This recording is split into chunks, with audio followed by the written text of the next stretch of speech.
Salut à tous, alors je te fais une vidéo très rapide, donc juste après, donc celle-ci sur notre trajet de la voiture électrique, donc notamment en Tesla, et c'est Hugues qui m'a inspiré donc cette vidéo, et c'est vrai qu'il a raison, c'est que d'un côté, on voit les superchargeurs en fait s'implanter du V3 et maintenant normalement plus que du V4. Au Mans, je t'avais fait une vidéo donc de l'agrandissement. Il y a Yacine pour le coup qui m'a envoyé à Auxerre, et puis je sais plus c'était où là dans la baie de Somme, enfin à Roye, donc avec Hakim.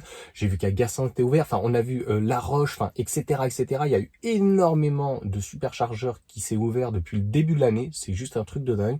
Par contre, Hugues qui a sa Model 3 maintenant depuis 2-3 ans, il pourra mettre un commentaire si pour le coup il passe par là, m'a dit c'est pire en pire donc sur notamment Vélizy, mais je pense que ça doit pas être mieux donc à pas à Villacoublay, à Parly 2. Moi j'ai été allé à Parly 2 et c'est la seule fois où j'ai eu un bug d'ailleurs, c'est qu'il me disait qu'il y avait 10 stèles de disponibles ou 19 ou je sais plus s'il y en a 20 je crois, et en gros non il n'y en avait même pas une de disponible, donc il y avait un gros bug sur les disponibilités. Et à Vélizy de mémoire, comme Hugues me dit, j'y suis allé une ou deux fois je crois. J'ai aucun intérêt, je suis pas très loin, mais j'y suis allé une ou deux fois et en gros je le trouve déjà très mal desservi. Ce truc il est pas forcément à bon endroit, il est pas très beau. Je sais plus si c'est un V2 ou un V3, je crois que c'est un V3, mais il y a assez peu de stèles et en gros je crois qu'il normalement il est ouvert à tout le monde. Donc c'est aussi pénalisant parce que il me disait il y a beaucoup de gens de taxi, de région parisienne, et il y a aussi beaucoup de Hollandais qui passent par là, tu vois, Paris, et qui vont soit côté sud-ouest, jusqu'à Montpellier, etc., ou qui vont éventuellement Bretagne, pas Normandie, mais bien en dessous, tu vois, Bretagne, Vendée, et puis voilà, tout le pays de la Loire, et en dessous Bordeaux, etc. Gironde, etc.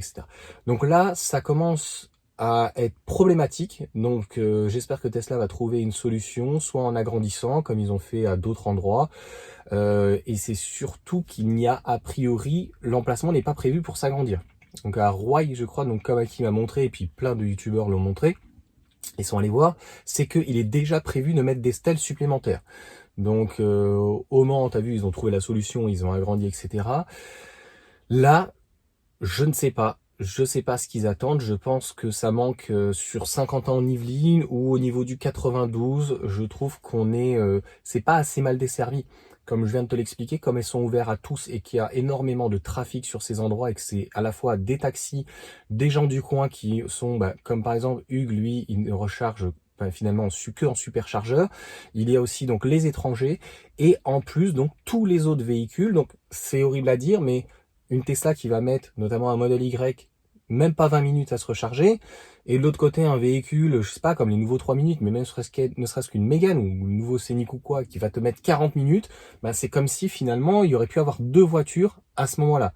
Donc le fait d'avoir des recharges aussi plus longues, dans un 20-80 au final, parce que quand tu es en haute tension chez Tesla, on te dit, voilà, indirectement à la base t'es bridé à 80, bon tu peux te mettre à 90-100, mais t'es bridé. Bien là, même sans être bridé, ces gens-là, leur charge est tellement longue, pour pas dire lente, c'est pénalisant finalement donc pour les autres, parce que ça aussi c'est important. La diminution donc du temps de recharge va permettre de libérer donc des stèles plus rapidement, sans en avoir plus. C'est aussi l'avantage donc de revoir les charges, mais autant Tesla et les Chinois sont extrêmement soucieux de cette partie-là, un petit peu Volkswagen, enfin MG, etc., qui ont des bonnes charges. Mais j'ai l'impression pour l'Europe, et notamment nos Français, que ce soit Renault et PSA, non, ça n'a pas l'air de trop les soucier. Voilà.